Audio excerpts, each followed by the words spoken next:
Olá, boa noite, sejam muito bem-vindos a esse Missão Família.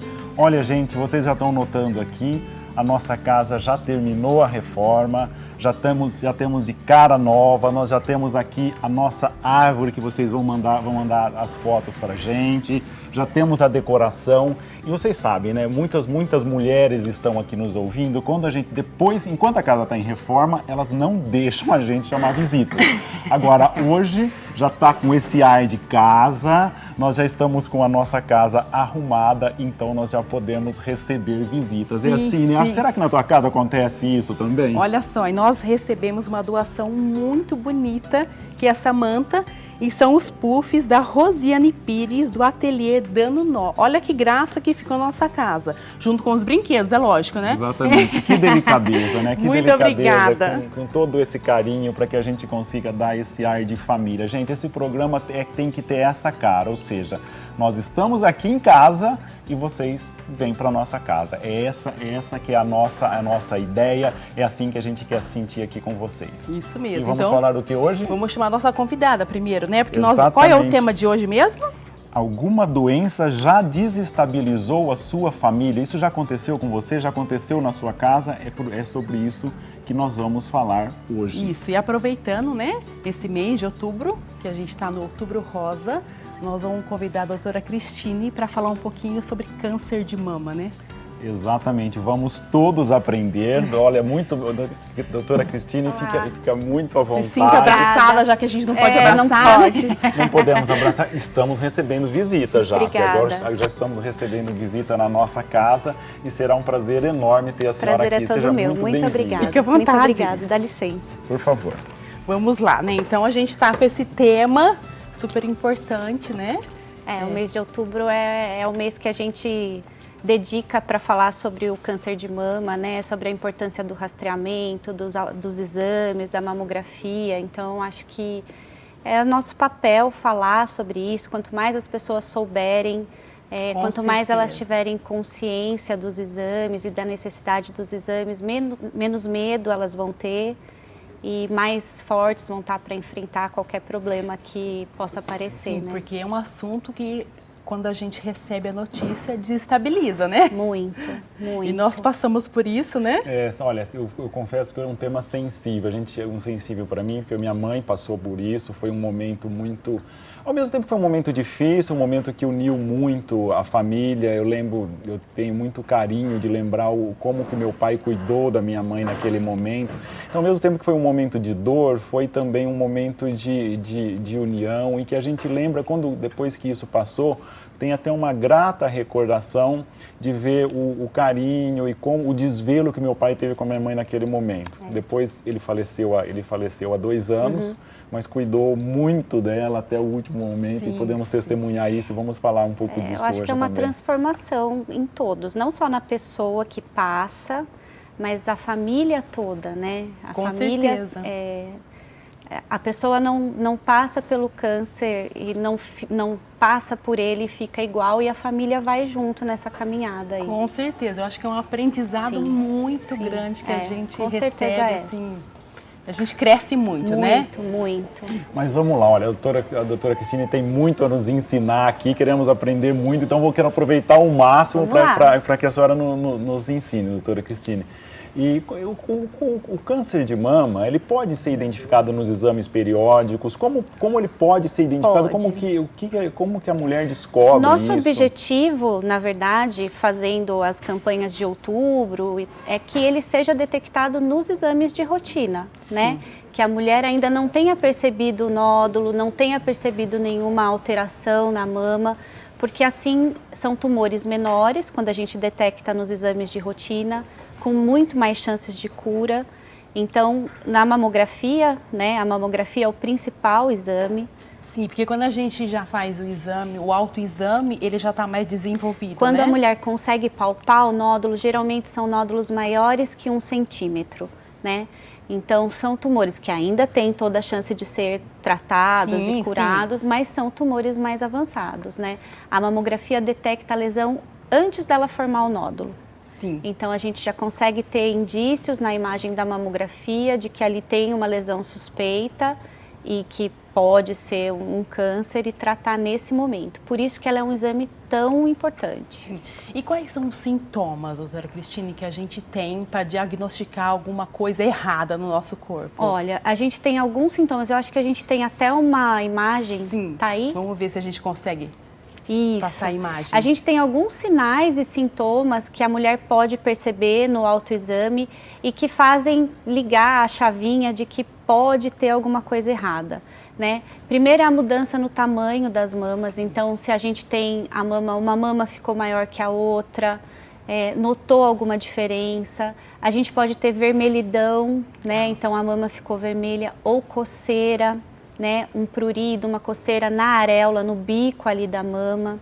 Se começar a ter secreção que vaza pelo mamilo, então isso é um sinal de alerta. Nem sempre, Sim. A maioria das vezes, na verdade, não é nada, mas levanta a chavinha para a gente se ligar e procurar o médico. Inchaço nas axilas, então às vezes o primeiro sinal não é na mama.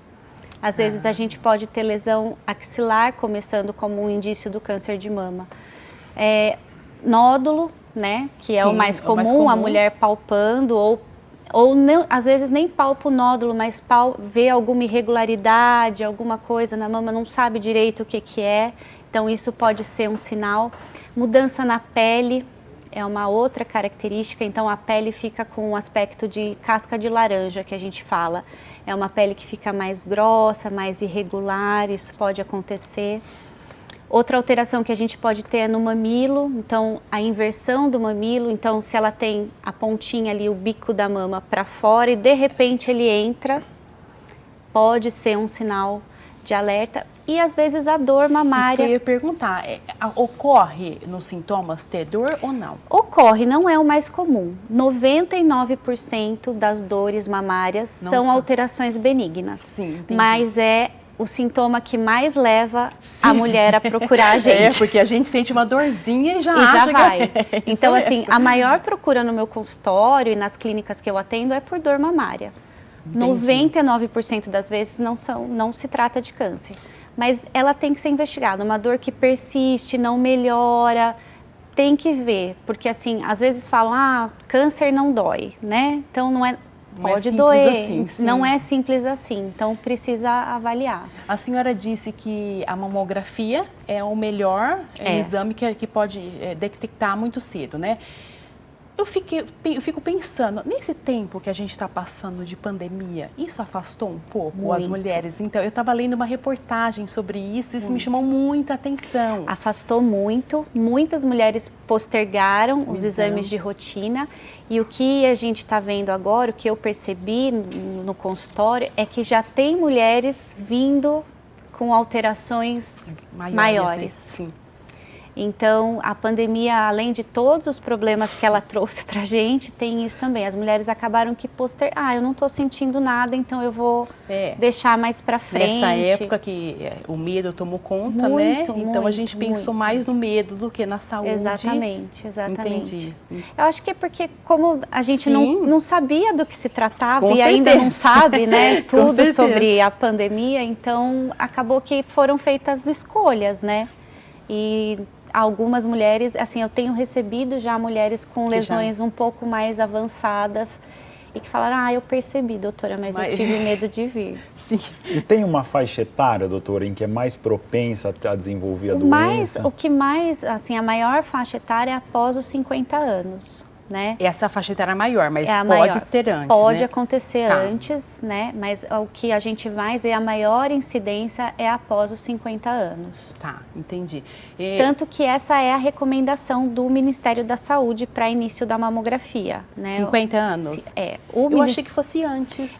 Tem uma divergência, né? O Ministério da Saúde indica que faça a partir dos 50 anos, bianual. A cada 2 anos. A Sociedade Brasileira de Mastologia indica que faça a partir dos 40 anos anualmente. Tá. Porque aí já pode pegar, né? Já pega o tumor antes. E a gente tem dados aqui no Brasil, tem um estudo que foi feito o ano passado e que mostra que dos cânceres de mama que acontecem no Brasil, 12% são em mulheres com menos de 40 anos. Então a gente tem uma população aí que também não é rastreada. Sim, Porque né? gente, claro. Que não fazem a mamografia. Então, mas teoricamente, né, o que a gente mais vê é a partir dos 50 anos. Sim. E uma dúvida minha, tá? Como eu sou mãe de 11, então eu também tenho essas dúvidas. Quando a gente amamenta, a chance é menor ou não tem nada a ver? É menor, é menor. Cada ano que a gente amamenta diminui em 4 vezes a chance de ter câncer de mama. Entendi. Então é uma redução importante. Óbvio que não é 100%, sim, claro, sim. Mas sim, a mulher que amamenta, ela é mais protegida para desenvolver o câncer de mama. Então eu tenho que pegar o caso dela e multiplicar 11 por 4. Tem, ela já está... Mas não está dispensada de fazer os exames periódicos. Não, eu já faço, já, então tá tudo bem. Mas uma dúvida nossa agora, homem também pode ter o câncer de mama? Homem pode ter, é uma taxa pequena, né? A gente tem um caso de homem para cada 100 casos de mulher, então é pouco, né? 1% do total dos casos de câncer de mama acontece em homem, mas quando acontece são tumores mais avançados. Porque o homem não faz o rastreamento. Sim. Né? Então, quando o homem vem ao consultório, geralmente ele já tem uma lesão palpável e o homem vai menos ao médico do que a mulher, então ele acha que não é nada, né? Mas homem pode ter sim. Não é muito comum, mas acontece. E existe níveis da doença, por exemplo, se é mais avançado, é pior de ser tratado do que o início? Existem níveis, tanto em relação ao tamanho da lesão, então lesões menores são mais fáceis de ser tratadas, lesões maiores às vezes precisam de mais cirurgia, mais tratamento, quimioterapia, não só a cirurgia em si. E a gente tem tipos de tumores também, né, que são de níveis diferentes. Então a gente tem tumores que são... O câncer de mama, ele não é um único tipo. São vários, né? né? Eles têm vários. Então a gente tem tumores que são mais avançados, eles são mais agressivos, o tratamento tem que ser mais incisivo. Por isso que a gente vê caso que às vezes não precisa retirar a mama, só Exatamente. tratar. Ou a gente vê casos que, por exemplo, a paciente começa o tratamento pela quimioterapia e depois opera. Entendi. Né? Ou começa pela cirurgia e depois faz a quimioterapia. Atualmente a gente tem casos que não faz mais quimioterapia, alguns tipos de tumor a gente consegue eliminar, né, vamos dizer assim, a quimioterapia. Parece que nós já temos algumas perguntas aqui. Deixa eu dar uma olhadinha aqui no interativo. Vamos ver se a gente tem alguma pergunta. Vamos lá. Tenho endometriose profunda e nódulos e miomas. Não tenho condições financeiras para fazer exames. O que eu posso fazer? O mais indicado é a MADA. MADA. É procurar o posto de saúde Sim. perto da sua casa, né? É o que a gente tem, assim, para investigação. E aí o posto de saúde encaminhar para serviços terciários e aí fazer esse tratamento de lesões que são mais avançadas, né? Endometriose profunda. Doutora Cristine, mas eu tenho observado algumas reportagens que a gente vê alguma coisa que está mais, a saúde pública está mais preocupada, né, com isso. Se a mulher já apresenta alguma coisa em um posto de saúde, parece que, não sei, é uma observação minha. Olha, eu acho que não é o ideal ainda. Sim, né? sim. Mas eu acho que já está muito melhor do que já esteve. Então, a gente tem mamografia. Aqui em Campinas, hoje em dia, a gente tem o Hospital de Amor, né? Sim. Que é um serviço do SUS, né? E que faz a mamografia, faz o rastreamento, faz a coleta do Papa Nicolau também, que é para detecção do câncer de colo de útero. Então, eu acho que não é o ideal, mas nós estamos muito melhores do que já estivemos. Sim, sim, eu percebo que já houve um avanço nesse sentido. Sim. Então, Mada, aproveita agora que é mês de outubro, exato, né? Exato. Aproveita agora, quem sabe. Né?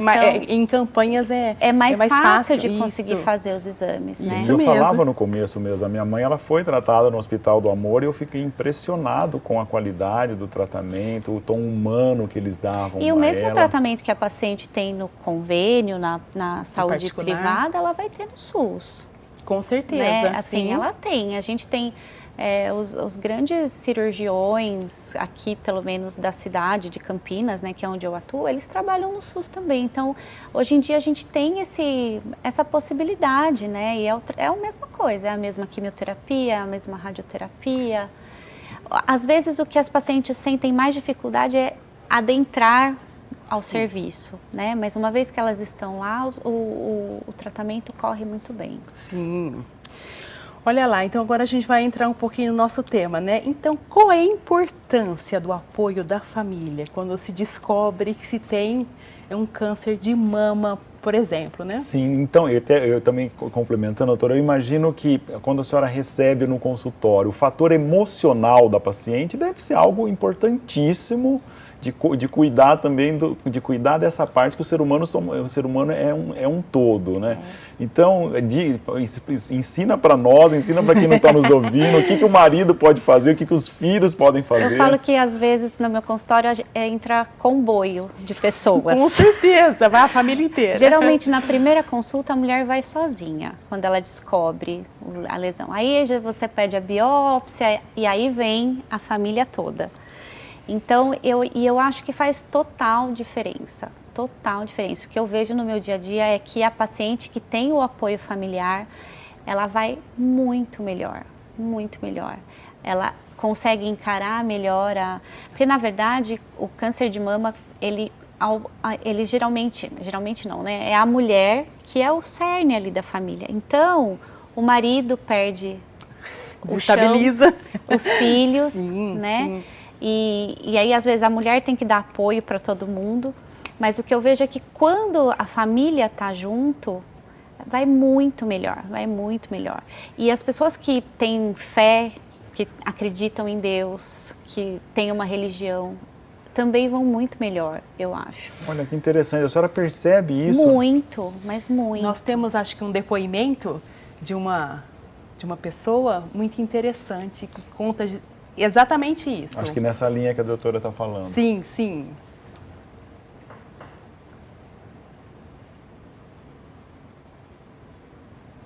Aos 27, eu morava sozinha e eu palpei um nódulo na minha mama. Fiz os devidos exames e acusou o que a gente não esperava, né? Eu estava com câncer de mama. A primeira coisa que eu fiz, sem dúvida, foi voltar para casa dos meus pais, porque não tem como passar por algo assim sozinha, né? Formou-se uma grande rede de oração por mim, a minha família, os meus amigos, até pessoas que nem me conheciam, mas que se compadeceram ali do meu momento, da minha história. Mas os momentos mais poderosos, eles foram entre eu e Deus. Porque juntando todo mundo que estava lutando por mim, incluindo eu e os médicos, ninguém garantia a minha cura. Então foram momentos muito poderosos, muito íntimos entre eu e Deus, e eu tinha certeza que Ele estava comigo. Eu nunca duvidei da presença dEle na minha vida. Hoje fazem 2 anos que eu tô curada do câncer de mama. É isso. Que depoimento, né? Mas é isso que acontece, que esse apoio, essa fé, esse acreditar dessa paciente, né? Eu acho que a gente percebeu um pouquinho nessa confusão que a gente teve na família, que a cabeça manda muito, né? Muito, e porque não é um tratamento fácil, né? Sim, assim, não é um tratamento que você vai lá e toma uma injeção, ou vai lá já e sara. faz uma cirurgia. É um tratamento de meses. Então, quando tem o apoio e quando a pessoa acredita, né? Como ela falou, eu tive uma ligação com Deus ali, né? Quando a pessoa tem vai melhor. Ela consegue encarar melhor. Não, eu vou fazer a quimioterapia, eu tenho que passar por isso. Então, elas vão muito melhor, muito melhor. Sim, porque esse medo, inclusive quando há a cura e depois o acompanhamento, né? Então não sei, a cada 6 meses que se acompanha. No começo a cada 6 meses. Então deve dar um medo de passar por tudo de novo, né? Sim. Por tudo de novo. Sim. E eu falo que não é para ter medo, porque a gente tem que encarar como se fosse uma doença crônica. Quem tem pressão alta vai todo mês, cada 3 meses, fazer os remédios, né? Ver a pressão como tá. Quem teve um câncer de mama vai todo ano, né? A princípio a cada 6 meses, depois anualmente. E o que a gente vê hoje em dia é que a maior parte das pacientes se cura, né? a história hoje em dia é muito diferente, Isso né? aqui é uma dúvida que eu tinha. Hoje os tratamentos estão mais avançados, hoje tem Muito mais mais. recursos, a medicina evoluiu muito nessa doença. Muito. Evoluiu tanto na parte cirúrgica, né? Quando eu fiz residência ou quando eu me formei, a gente fazia cirurgias muito mais agressivas, né? Muito mais mastectomias, que é quando a gente tira a mama toda da paciente, do que a gente faz hoje. Então, isso evoluiu muito e os tratamentos também, né? Para tumores mais agressivos, a gente tem mais tratamentos, então a gente consegue uma taxa de cura muito maior, muito maior. E assim, e a idade influencia? Não. Por exemplo, eu tenho uma amiga que veio da Holanda para cá, que a mãe com 82 anos, a dona Augusta, fez uma cirurgia de câncer de mama semana passada. Então, a gente está rezando, né, para a dona Augusta, que dê tudo certo, e ela já tem 82 anos, né? Na verdade, os cânceres que acontecem em mulheres mais idosas, geralmente eles são mais bonzinhos. Entendi. Então, eles, assim, se tiver que escolher, né? Sim. Óbvio que ninguém quer ter, mas os cânceres em pacientes mais idosas, eles são menos agressivos do que em pacientes mais jovens. Entendi. Então... Vamos ouvir agora também uma mensagem do Padre Nilson sobre... Olá, eu estou aqui num cantinho todo especial onde a revista Brasil Cristão fica armazenada, sendo preparada para depois ser enviada para chegar aí na sua casa, para que você e a sua família façam a leitura. Você quer receber essa revista aí na sua casa também? Então seja um sócio evangelizador. Ligue para nós, 0 Operadora 19 3871 9620 e faça parte dessa família. Vamos lá. Olha, muito bem. Olha, a revista está aqui. A revista está aqui, se vocês quiserem, então liguem para cá para conhecer a revista, para serem um sócio. Acho que vocês podem ajudar muito essa missão da Rede Século XXI, né? Então, se vocês quiserem se tornar um sócio, sejam bem-vindos. Doutora Cristine, olha, muito obrigado, nos esclareceu muito, foi muito bom recebê-la na nossa casa e compartilhar todos esses ensinamentos. Agradeço estar na casa nova, né? Agora a gente já vai intervalo, a gente pode comer um bombom se a gente quiser, né? Acho ótimo, acho ótimo. Fique com a gente, nós voltamos já.